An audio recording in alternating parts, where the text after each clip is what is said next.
નમસ્કાર વિદ્યાર્થી મિત્રો, આપણે નવમું પ્રકરણની ચર્ચા કરી રહ્યા હતા.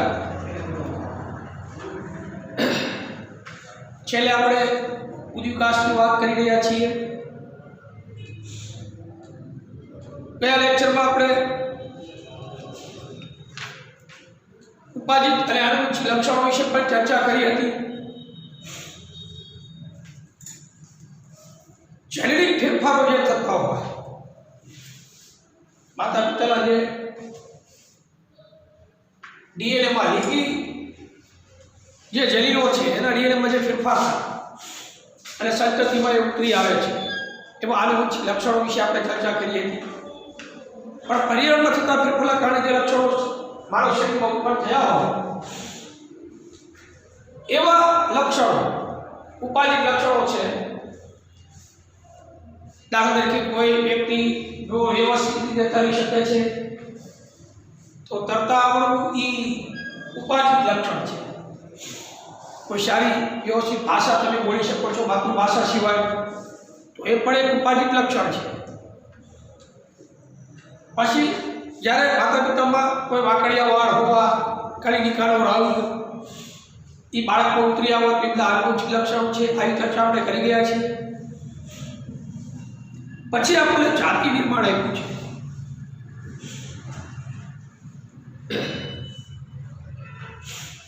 આપણા કોષની અંદર જાતિ નિર્માણ નથી મિત્રો, એટલે 9.4 જે મુદ્દો છે જાતિ નિર્માણ એ રદ કરેલ છે.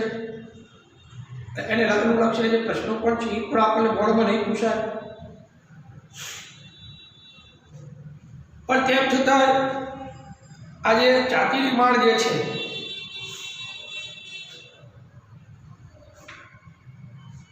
નવી જાતિનું નિર્માણ છે. આ પૃથ્વી પર મનુષ્ય કેવી રીતે નિર્મિત થયો હશે એની કલ્પના જ મિત્રો બહુ અઘરી છે. આ પૃથ્વી પર આટલા બધા સજીવો રહે છે, એમાં સૌપ્રથમ સજીવો કયા હશે એ સજીવો વિશેની પરિકલ્પનાઓ જ આપણા માટે મુશ્કેલી સમાન કહી શકાય. માણસ સૌપ્રથમ કેવો હશે અથવા ક્યાંથી આવ્યો હશે? અને પૃથ્વી પર તો કોઈ તો એવું હશે એમ, કારણ કે આ પૃથ્વીનો આટલો બધો વિકાસ જે અત્યારે થયો છે, કાળક્રમે પ્રાચીન સમયમાં વર્ષો પહેલા કોઈ તો હશે. આ બધી બાબતોને માહિતી બધી ભેગી કરીએ છીએ એટલે કાળક્રમે બધું લુપ્ત છે. તેમ છતાં જાતિ નિર્માણ જલીલ પ્રવાહથી અને આનુવંશિક ચલન અને પ્રાકૃતિક પસંદગી દ્વારા થતું હોય છે. પ્રજનનીય અલગીકરણ દ્વારા પણ જાતિ નિર્માણ થતું હોય છે. એ આપણા કોષની અંદર નથી. પછી ઉદ્વિકાસ અને વર્ગીકરણ. તો જાતિ નિર્માણને લગતા પેજ નંબર 151 ઉપર ત્રણેય પ્રશ્નો આપ્યા છે. તે કયા પરિબળો છે કે જે નવી જાતિના નિર્માણમાં મદદરૂપ થાય છે? તો નવી જાતિના નિર્માણમાં મદદરૂપ થતા ત્રણ પરિબળો છે. એક મેં તમને અત્યારે કીધું જલીય પ્રવાહ, બીજું આનુવંશિક વિચલન અને પ્રાકૃતિક પસંદગી, તથા ત્રીજું પ્રજનનીય અલગીકરણ. આ ત્રણ પરિબળો જે છે એ મિત્રો નવી જાતિના નિર્માણમાં મદદરૂપ થાય છે. બીજું, શું ભૌગોલિક પૃથ્થકરણ પરાગિત જાતિઓની વનસ્પતિઓના જાતિ નિર્માણના ઉદ્ભવનું મુખ્ય કારણ હોઈ શકે? શા માટે અથવા શા માટે નહીં? ત્યાં તો હોઈ શકે છે, હા અથવા ના. જો હા તો શું કામ, ના તો શું કામ? તો મિત્રો આ ભૌગોલિક જે પૃથ્થકરણ સ્વપરાગિત જાતિઓની વનસ્પતિઓના જાતિ નિર્માણ માટે મુખ્ય કારણ હોઈ શકે નહીં. ના આપીએ તો એનું કારણ આપવાનું છે કે ના. કેમ? કારણ કે ભૌગોલિક જે પૃથ્થકરણ જાય છે મિત્રો, તો એ સ્વપરાગિત જાતિઓની વનસ્પતિના જાતિ નિર્માણ માટે મુખ્ય કારણ હોઈ શકે નહીં. કારણ કે તેમાં એક જ પિતૃ સંકળાયેલો હોય છે, એક જ પિતૃ પેઢી. ભૌગોલિક પૃથ્થકરણ પામેલી બે વસ્તીઓ વચ્ચે જનીન પ્રવાહ અટકી જાય છે. ફક્ત નર અથવા માદા કોઈ એક જ પિતૃ હોય તો મિત્રો જલિત પ્રવાહ આગળ વધતો નથી. ત્રીજું, શું ભૌગોલિક અલિંગી પ્રજનનવાળા સજીવોની જાતિઓના નિર્માણ મુખ્ય કારણ હોઈ શકે છે? શા માટે અથવા શા માટે નહીં? તો એમાં મિત્રો જવાબ છે ના. કારણ કે અલિંગી પ્રજનનમાં એક જ પિતૃ ભાગ લે છે અને સામે તે વિવિધતા સર્જાતી નથી. અલિંગી પ્રજનનમાં એક જ સજીવ ભાગ લે અને એમાં સમાનતા વધારે, વિવિધતા તો સર્જાતી નથી. એટલે એનો જવાબ આપણે નામ આવી શકે છે. પછી છે કુલ વિકાસ અને વર્ગીકરણ. વર્ગીકરણ કોને કહેવું?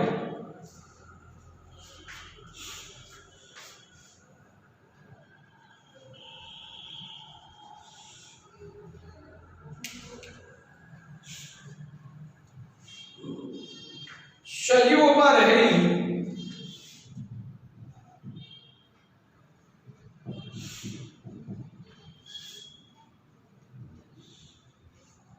સજીવની અંદર ભિન્નતા અને સમાનતા બે હોય તો સજીવમાં રહેલી સમાનતાઓ અને ભિન્નતાઓ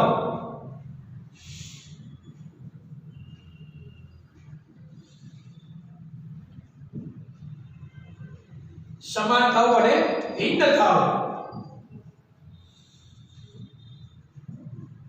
એટલે સરખામણી હોય થોડી 50% હરખામણી હોય 50% જુદા પડતા હોય તો એ ભિન્નતાઓના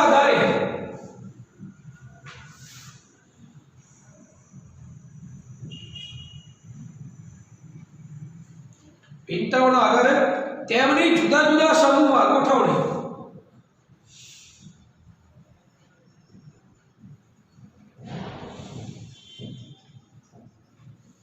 જુદા જુદા સમૂહમાં ગોઠવણી તેમજ તેમના સંબંધો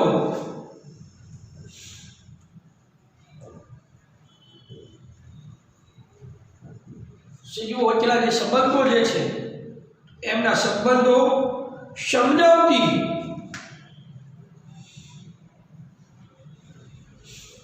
સંબંધો વિશે સમજાવતી કક્ષાઓની રચનાને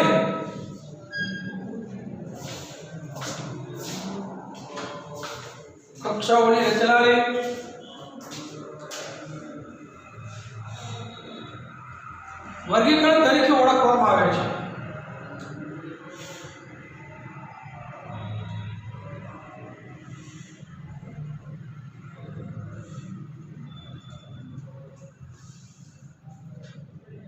અહીંયા તમે જોઈ શકો છો આ સિદ્ધાંતોને આધારે આપણી ચારે તરફ મળી આવનારી વિવિધ જાતિઓની વચ્ચે વિકાસીય સંબંધ સ્થાપિત કરી શકીએ છીએ. આ એક પ્રકારની સમય ઘડિયાળથી પાછળ જવાનું છે. આપણે એવી વિવિધ જાતિના લક્ષણોના વિકાસના ક્રમનું નિર્ધારણ કરી શકીએ.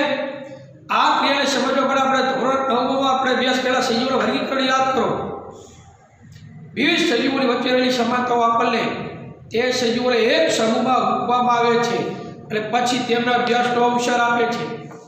એટલે જુદા જુદા સમૂહમાં ગોઠવણી તેમજ એના સંબંધો, આ સંબંધો સમજાવી કક્ષાઓની રચનાનું જે વર્ગીકરણ થાય આ વર્ગીકરણ તરીકે ઓળખવામાં આવે છે.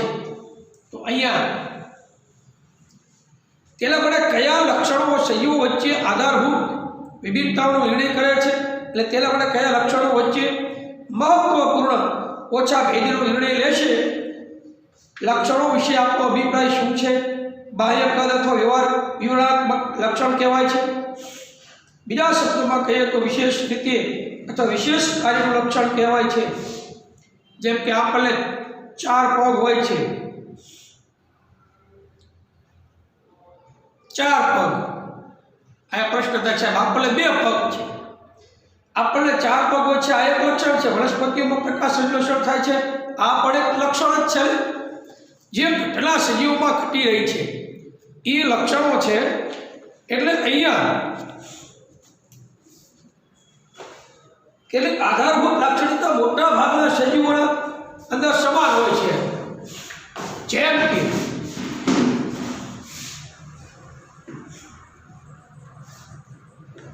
ઉદ વિકાસના આધારે સજીવોનું વર્ગીકરણ કરવું હોય તો મોટા ભાગના સજીવમાં કેટલાક પાયાના લક્ષણો સામાન્ય હોય છે. કોષ બધા સજીવોનો બંધારણ અને ક્રિયાત્મક એકમ છે. એટલે સજીવ શરીરનો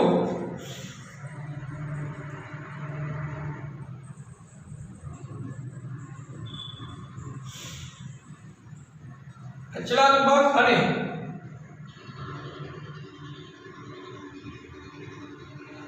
ક્રિયાત્મક એકમને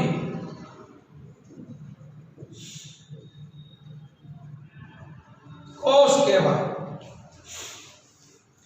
બીજા સ્તરના વર્ગીકરણમાં આપણે જોઈએ તો એના માટેના જે લક્ષણો મોટા ભાગના સજીવમાં સામાન્ય હોય, પરંતુ બધામાં નહીં. મિત્રો, ભલે ગાય, ભેંસ, સિંહ, વાઘ બધા પ્રાણીઓ છે, માણસ પણ એક પ્રાણી છે. ગાય, ભેંસ બધા 4 પગે ચાલે છે. મનુષ્ય શરૂઆતમાં 4 પગે ચાલતો હતો, પણ પછી આગલા 2 પગથી અગ્ર ઉપાંગ તરીકે હાથ તરીકે ઉપયોગ થવા લાગ્યો છે. આપણે હવે 2 પગે ચાલીએ છીએ. કોષ સુવિકસિત કોષ કેન્દ્ર પટલમાં અંગિકાઓ ધરાવે છે કે નહીં તેના આધારે સજીવો સુકોષ કેન્દ્રીય અને આદિ કોષ કેન્દ્રીય 2 ભાગ સમૂહમાં વર્ગીકૃત કરવામાં આવે છે. આપણે ધાર્યું કે વિવિધ સજીવોમાં ભિન્ન હોય છે. શું તો કોષમાં કોષ કેન્દ્રની હાજરી હોવી કે ન હોવી તે. કોષની અંદર કેન્દ્ર છે એટલે કોષ કેન્દ્ર છે. દરેક સજીવમાં કોષની અંદર કેન્દ્ર હોવું કે ન હોવું એ અલગ અલગ સંબંધ છે. બધેલા કોષના કેન્દ્રમાં હોય જ તે કેન્દ્ર એવું જરૂરી નથી. જો ને કેવું આપ્યું છે કે જીવાણુ કોષ અને બેક્ટેરિયા કોષમાં સુવિકસિત કોષ કેન્દ્ર હોતું જ નથી. આપણા મોટા વિશાળ કદના પ્રાણીઓમાં કોષની અંદર કેન્દ્ર હોય, પણ બેક્ટેરિયાના કોષમાં કેન્દ્ર હોતું જ નથી. મોટાભાગના બીજા સજીવોના કોષના કેન્દ્રમાં સુવિકસિત કોષ કેન્દ્ર મળી આવે છે. કોષ કેન્દ્રયુક્ત કોષવાળા સજીવોને એક કોષીય અથવા બહુકોષીય સજીવોના લક્ષણો શારીરિક સંરચનામાં એક આધારભૂત ભિન્નતા દર્શાવે છે, જે કોષો તેમજ પેશીઓના વિશિષ્ટીકરણના કારણે હોય છે. એટલે કોષોના આધારે 2 પ્રકાર મળ્યા: એક કોષીય સજીવો અને બહુકોષીય સજીવો. કોષના આધારે સજીવોનું વર્ગીકરણ.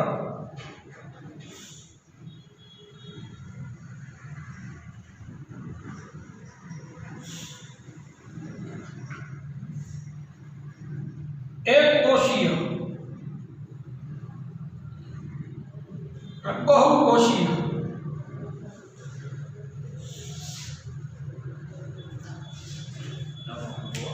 એક કોષીય અમીબા, પેરામીશિયમ, પ્લાઝ્મોડિયમ આ બધા સજીવો છે, એક કોષીય સજીવો છે. તો આ બેની શારીરિક સંરચનામાં આધારભૂત ભિન્નતા દર્શાવાય છે, જે કોષો એમના પેશીઓ વિશિષ્ટીકરણના કારણે બનેલા છે. બહુકોષીય સજીવમાં પ્રકાશ સંશ્લેષણ થવું કે ન થવું તે વર્ગીકરણનું આગળનું સ્તર છે. વનસ્પતિ પણ બહુકોષીય છે. પ્રાણીઓમાં પ્રકાશ સંશ્લેષણ ક્રિયા થતી નથી, વનસ્પતિમાં થાય છે.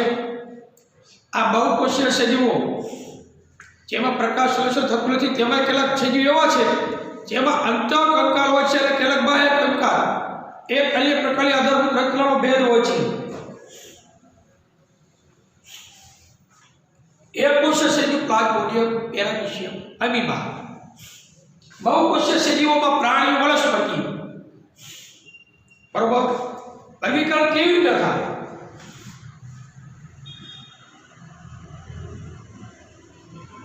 અમીબા, પેરામીશિયમ,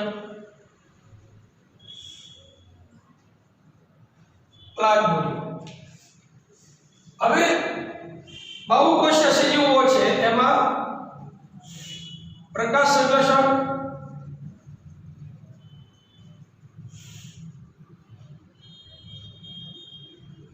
થતું હોય એવા અને પ્રકાશ સંશ્લેષણ ન થતું હોય એવા.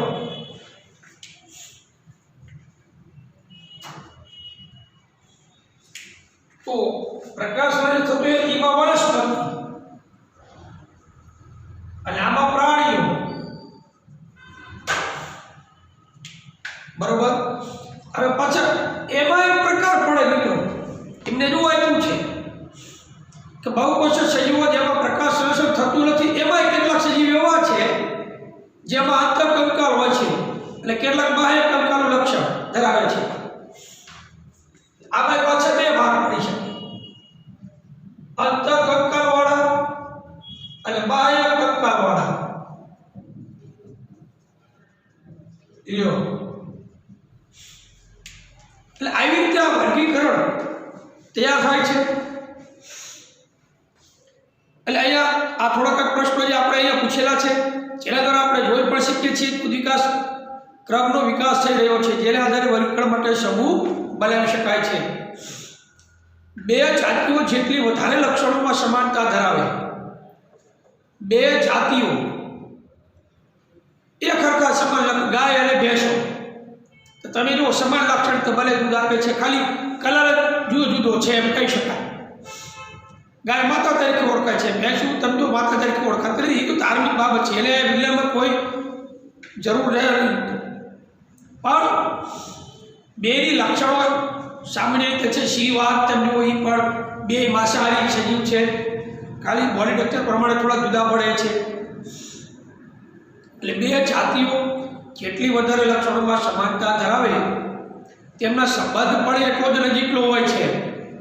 જેટલી વધારે સમાનતા હોય એમાં હશે ને તેનો ઉદ્ભવ પણ નજીકમાં અને ભૂતકાળમાં સમાન પૂર્વજોમાંથી થયેલો હશે. આપણે આને ઉદાહરણની મદદથી સમજી શકીએ. એક ભાઈ તેમજ એક બહેન વધારે નજીકના સંબંધી છે. અહીંયા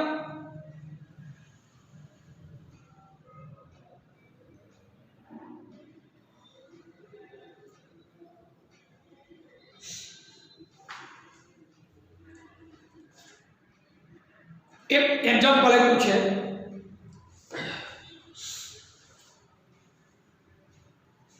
એક ભાઈ તેમજ એક બે વધારે નજીકના સંબંધી છે.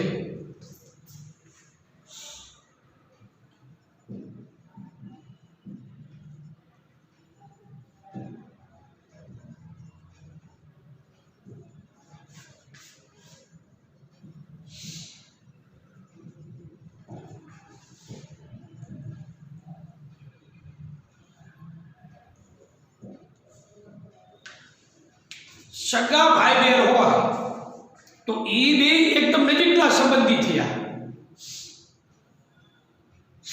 કારણ કે એક જ મા બાપના સંતાન છે.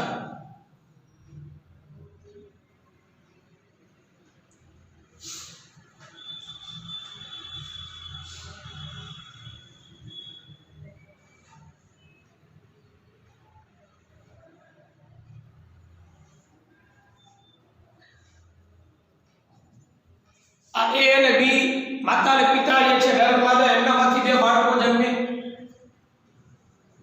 એક ભાઈ અને બહેન. તો આ બે વચ્ચે સંબંધ ગાઢ હશે એકદમ. પણ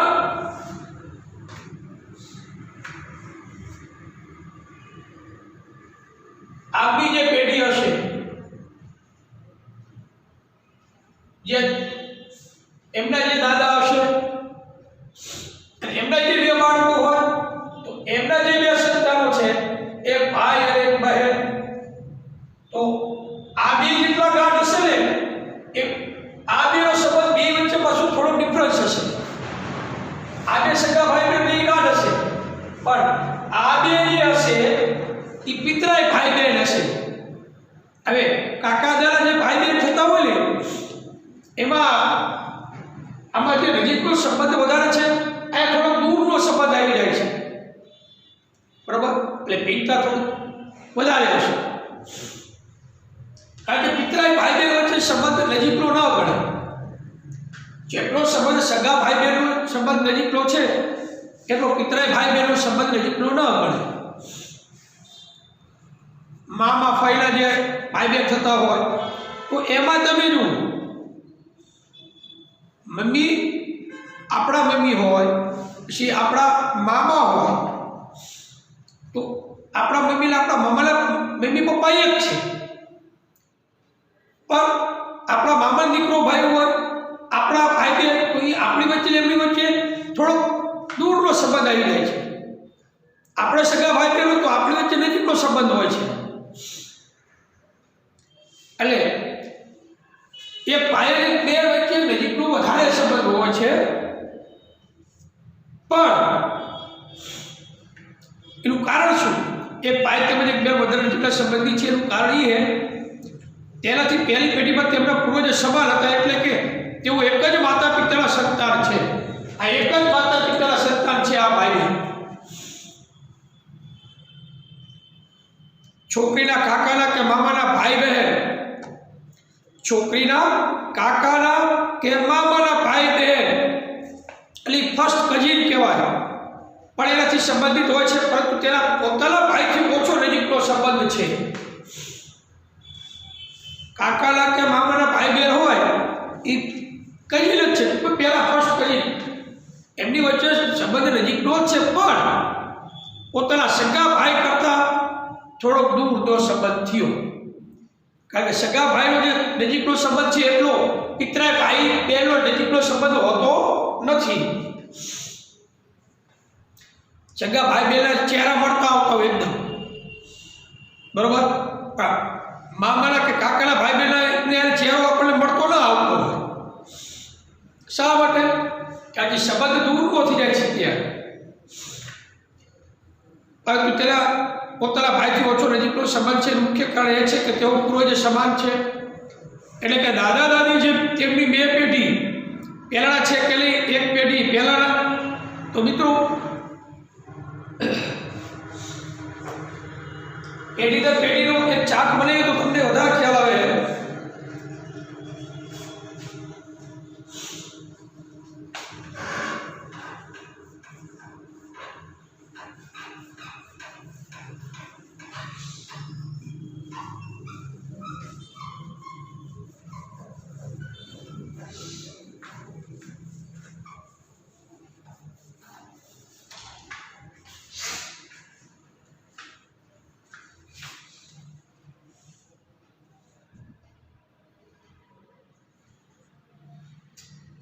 આ એવી પેઢી છે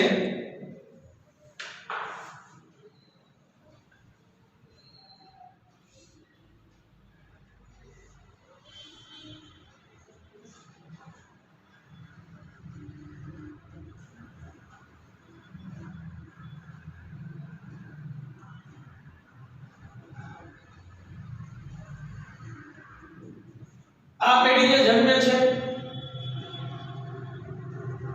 એમાંથી પેઢી જન્મે છે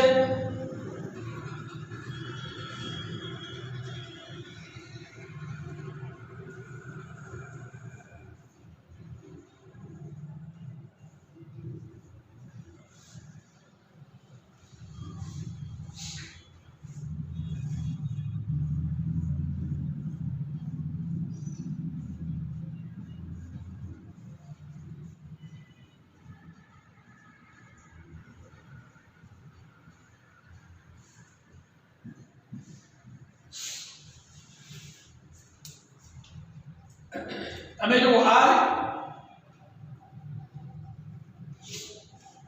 પહેલી પેઢી, બીજી, ત્રીજી, ચોથી અને પાંચમી પેઢી જે છે આ બે સગા ભાઈ બહેન છે બરોબર. આ સગા ભાઈ બહેન અને આ બે સગા ભાઈ બહેન વચ્ચે સંબંધ નજીકનો જ છે, પણ આ બે વચ્ચે જેટલો નજીકનો હશે એટલો આ બે વચ્ચે અંદરો અંદર હશે, પણ આ બે ભાઈ બહેન વચ્ચે નજીકનો સંબંધ એમના જેટલો નહીં. એમના પૂર્વજો સમાન છે, કારણ કે મૂળમાં જે પેઢી આ એક જ દાદા દાદીના વારસાગત સંતાનો છે આપણે. એટલે કાકાના કે મામાના ભાઈ બહેન હોય તો કાકાના મામાના ભાઈ બહેન અને આપણી વચ્ચેનો સંબંધ જે છે એ મિત્રો નજીકનો ન ગણાય, પિતરાય સંબંધ ખરો, પણ સગા ભાઈ બહેન વચ્ચે જેવો સંબંધ હોય ને એટલો કાકાના કે મામાના ભાઈ બહેન વચ્ચે એટલો સંબંધ હોતો નથી. એટલે ચહેરા ઉપર જઈને મિત્રો ખબર પડી જાય આપણને. તો છોકરીના કાકાના કે મામાના ભાઈ બહેન ફર્સ્ટ કઝિન પણ એનાથી સંબંધિત હોય છે, પરંતુ તેના પોતાના ભાઈથી ઓછો નજીકનો સંબંધ છે. એનું મુખ્ય કારણ એ છે કે તેઓ પૂર્વજ સમાન છે. એટલે કે દાદા દાદી જે તેમની 2 પેઢી પહેલાંના છે કે નહીં, કે 1 પેઢી પહેલાંના, હવે તમે આ વાતને સારી રીતે સમજી શકો છો કે જાતિઓ કે સજીવોનું વર્ગીકરણ તેના વિકાસના સંબંધોનું પ્રતિબિંબ છે. સજીવોનું વર્ગીકરણ તેના વિકાસના સંબંધોનું વર્ગીકરણ છે. મિત્રો, અહીંયા આ જે ચાર્ટ બનાવ્યો છે, નજીકનો સંબંધ ક્યાં હોય? જે એક જ પહેલી પેઢીના જે સંતાનો છે, એક જ પિતૃ પેઢીના 2 સંતાનો વચ્ચે સંબંધ નજીકનો હોય છે. પણ 2 પેઢી કે 3 પેઢી પહેલાના જે સંતાનો છે, એમના જે વારસાગત જે સંતાનો, કાકાના મામાના તે દીકરાઓ હોય, એમની વચ્ચે સંબંધ નજીકનો હોવા છતાંય જુદો પડતો હોય છે. આમ આપણે જાતિઓના એવા સમૂહનું નિર્માણ કરી શકીએ છીએ કે જેના પૂર્વજો નજીકના ભૂતકાળમાં સમાન હતા, તેના પછી આ સમૂહને મોટો સમૂહ બનાવે છે. જેના પૂર્વજ અપેક્ષિત રીતે વધારે દૂરના સમયને અનુસાર હતા.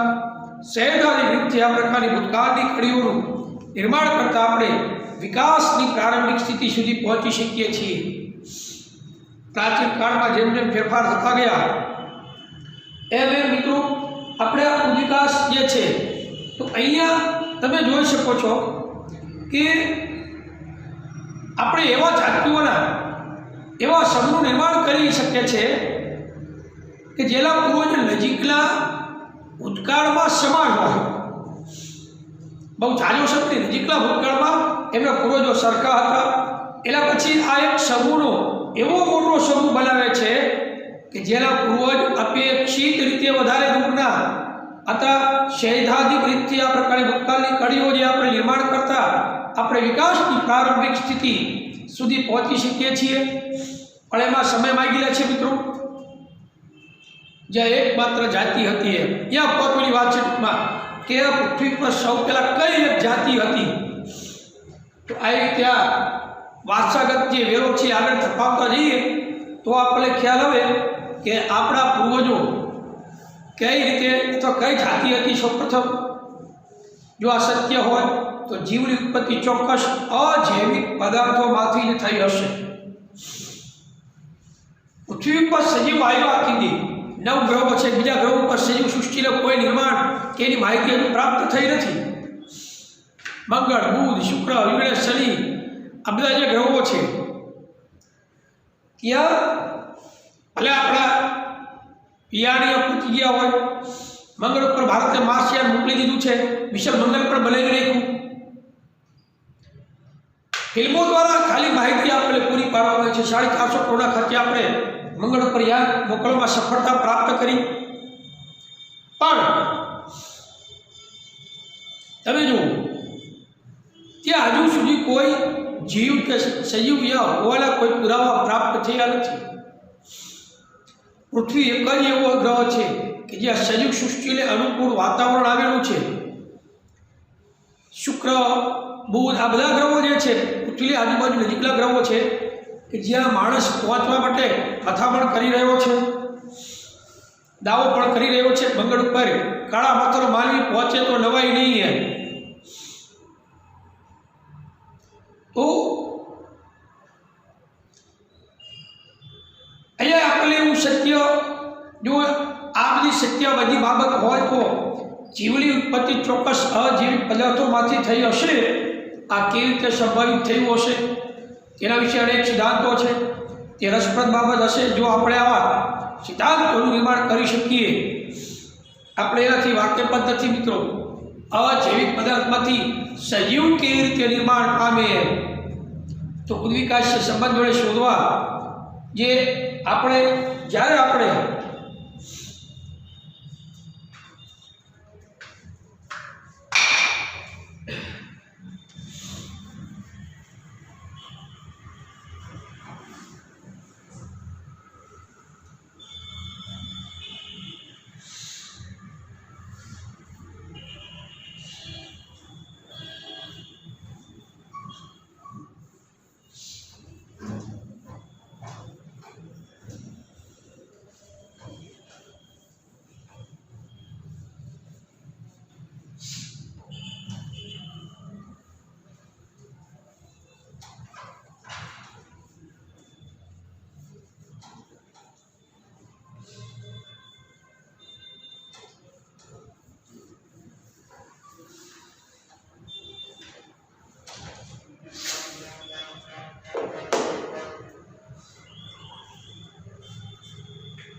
ઉદ વિકાસ સંબંધોને શોધવા અહીંયા બાજુમાં 4 આકૃતિ આપેલી છે: દેડકો, ગરોળી, પક્ષી અને માનવ. સમમૂલક અંગો એવો શબ્દ આપ્યો છે.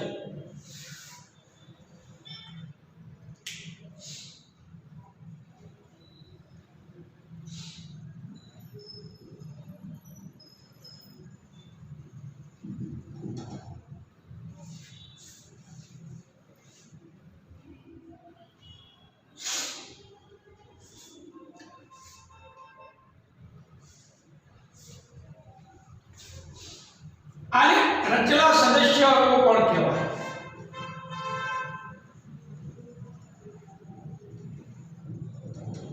સમમૂલક અંગો એટલે રચના સદસ્ય અંગો. જ્યારે આપણે ઉદ્વિકાસીય સંબંધોને જાણવા પ્રયત્ન કરીએ છીએ ત્યારે આપણે સમાન લાક્ષણિકતા કે લક્ષણોની ઓળખ કેવી રીતે કરીએ છીએ? વિવિધ સજીવોમાં લક્ષણો સમાન હશે કારણ કે તે સમાન પિતૃથી આનુવંશિકતા પામેલા છે. એક્ઝામ્પલ તરીકે વાસ્તવિકતાને જ લઈએ કે પક્ષીઓ, સરીસૃપ તેમજ ઉભયજીવીઓની જેમ જ સસ્તન પ્રાણીઓ પણ 4 ઉપાંગો ધરાવે છે. બધામાં ઉપાંગોની આધારભૂત શરતલા એક સમાન હોય છે. જો કે વિવિધ પૃષ્ઠવંશીઓમાં કાર્ય કરવા માટે તેઓનું રૂપાંતરણ થાય છે, છતાં પણ ઉપાંગની આધારભૂત શરતલા એક સમાન છે. આવા સમમૂલક લક્ષણોની મદદથી વિભિન્ન જાતિઓ વચ્ચે ઉદ્વિકાસીય સંબંધોને ઓળખી શકાય છે. મિત્રો, એક પ્રશ્ન આપણને એવો પૂછાય છે: સમમૂલક અંગો કઈ રીતે ઉદ્વિકાસના પુરાવા આપે છે, અથવા ઉદ્વિકાસની પ્રક્રિયામાં સમમૂલક અંગોની અગત્યતા સમજાવું. આવું આપણે પ્રશ્ન પૂછાય છે. અહીંયા ઉત્પત્તિ તેમજ શરતની દ્રષ્ટિએ એક સમાન. પહેલા તો સમમૂલક અંગો કહેવાય કોને એની વ્યાખ્યા લખવી હોય.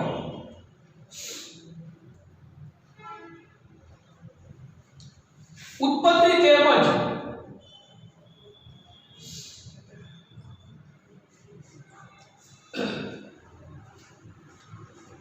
સંરચનાની દ્રષ્ટિએ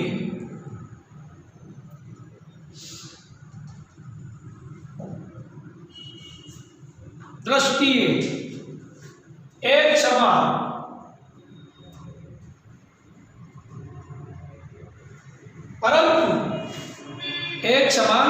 પરંતુ કાર્યની દ્રષ્ટિએ ભિન્ન હોય.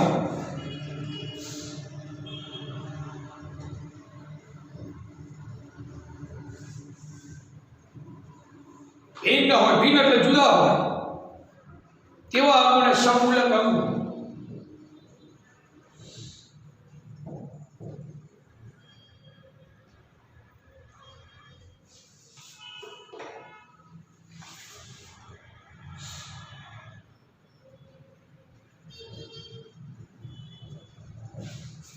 સમમૂલક અંગો અથવા રચના સદસ્ય અંગો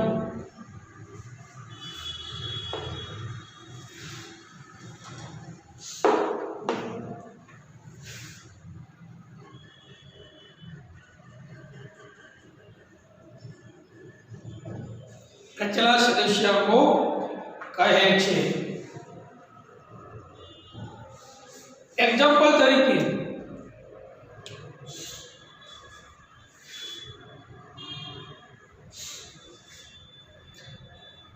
દેડકાના અગ્ર ઉપાંગ.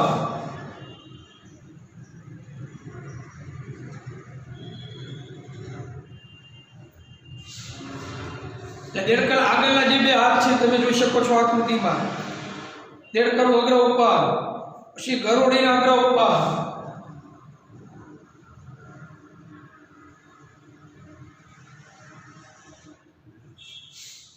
પછી આપી છે પક્ષીની પાંખ,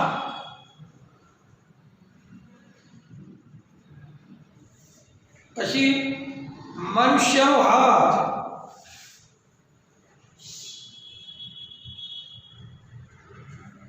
મિત્રો આ બધા રહ્યા સમૂલક અંગો આપણી ભાષામાં તમને કહી દઉં. અહીંયા પૂછું ઉત્પત્તિ તેમજ સંરચનાની દ્રષ્ટિએ એક સમાન પરંતુ કાર્યની દ્રષ્ટિએ ભિન્ન હોય તેવા અંગોને સમૂલક અંગો અથવા રચના સદસ્ય અંગો કહેવાય. સિમ્પલ વ્યાખ્યા તમારે જોવી હોય તો અહીંયા શું કીધું છે? કાર્યની દ્રષ્ટિએ ભિન્ન એટલે જે સજીવોમાં અંગોની રચના એક સરખી હોય પણ કાર્ય જુદા જુદા હોય. અંગોની સંરચના કેવી હોય? એક સમાન પણ કાર્ય જુદા જુદા હોય તેવા અંગોને રચના સદસ્ય અથવા સમૂલક અંગો કહેવાય. દેડકો, ગરોળી, પક્ષીની પાંખ, મનુષ્યનો હાથ, ગરોળીનું અગ્ર ઉપાંગ, દેડકાનું અગ્ર ઉપાંગ આ બધા અંગો એવા છે કે જેની રચના કેવી છે? એક સરખી પણ કાર્ય બધેલા કેવા છે? જુદા જુદા. એટલે કાર્ય જુદા હોય, રચના હરખી હોય તો એટલે રચના સદસ્ય કહેવાય. એનાથી ઉલટું રચના જુદી હોય એટલે કાર્ય એક સરખા હોય તો એટલે કાર્ય સદસ્ય અંગો કહેવાય. કેવા કહેવાય? કાર્ય સદસ્ય અંગો કહેવાય. મિત્રો આ ઉત્પત્તિ કેવી રીતે થાય? તો સજીવમાં સંરચનાની સમાનતા પરથી કહી શકાય આપણે કે તેઓ સમાન પૂર્વજમાંથી વિકાસ પામેલા છે. તેઓ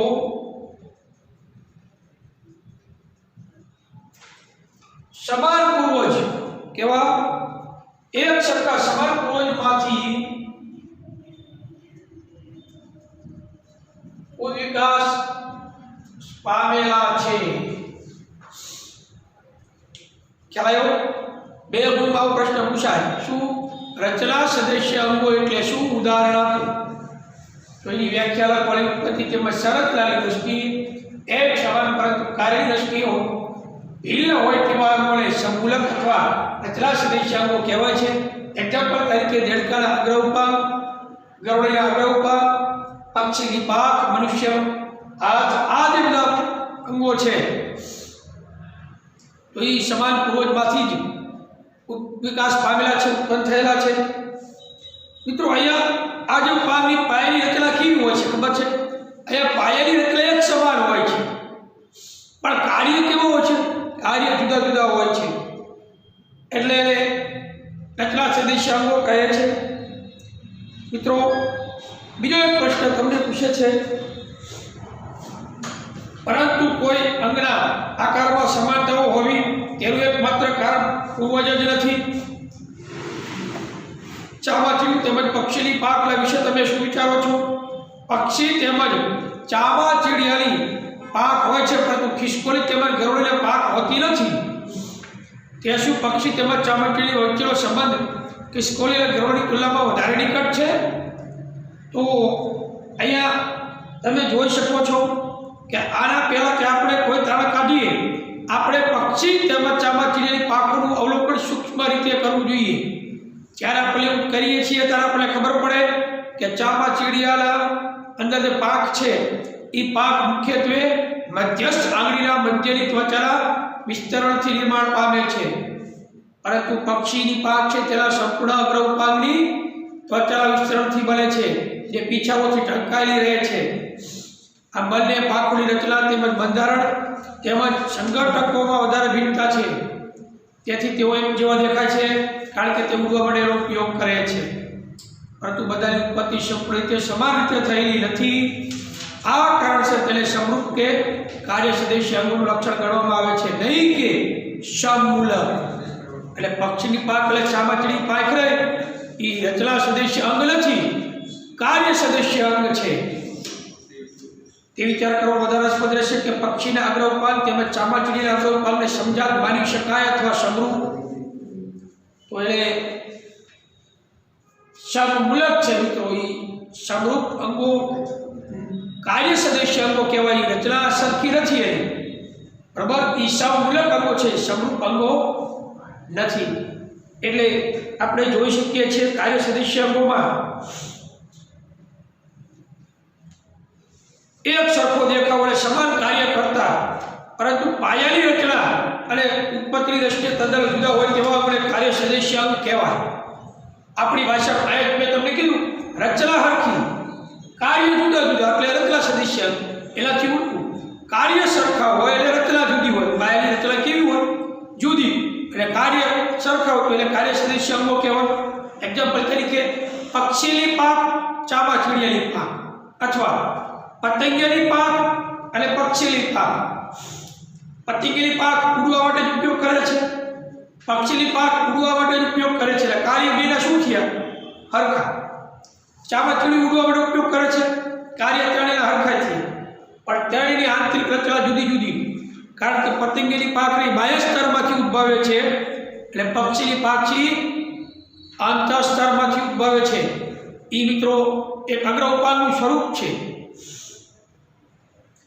ચામાચીડીયામાં પાંખ મુખ્યત્વે મધ્યસ્થ આંગળીના મધ્યની ત્વચાના વિસ્તરણથી નિર્માણ પામે છે. પક્ષીની પાંખ તેના અગ્ર ઉપાંગની ત્વચાના સંપૂર્ણ વિસ્તરણથી પામે છે.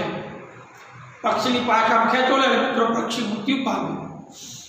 પતંગિયાની પાંખ આમ ખેંચો એટલે નીકળી જાય, બે પોતે લગાડી એવી રીતે જ હોય. મચ્છરની પાંખ પક્ષીની પાંખ ઈચ્છાઓથી ઢંકાયેલી છે. બંનેમાં પાંખોની રચના તેમનું બંધારણ તેમજ સંઘટકોની વિવિધતા વધારે છે, પરંતુ ઉડવાના કાર્ય માટે તેનો ઉપયોગ થાય છે. ચામાચીડિયામાં અને પક્ષીની પાંખો બેનો ઉપયોગ ઉડવા માટે થાય છે. પાંખ એકસરખી દેખાય છે કારણ કે એમનો સામાન્ય ઉપયોગ ઉડવા માટે છે, પરંતુ એમની ઉત્પત્તિ સમાન રીતે થયેલી નથી. આ કારણસર એમને સમજાત લક્ષણ નહીં, પરંતુ શું કહેવાય સમરૂપ અંગોનું લક્ષણ માનવામાં આવે છે. એટલે કાર્ય સદસ્ય અંગ છે. એ કાર્ય સદસ્ય અંગ એટલે કાર્ય સરખા છે, પણ રચના જુદી જુદી છે.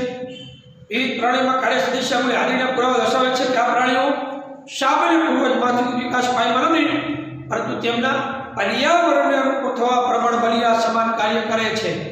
તો આ રીતે આ કાર્ય સદસ્ય અંગો અને આ રચના સદસ્ય અંગો બે ગુણના પ્રશ્ન છે. હું તમને એની PDF મોકલાવીશ. બરોબર, તમારે દરેક લખવાની છે. નમસ્કાર.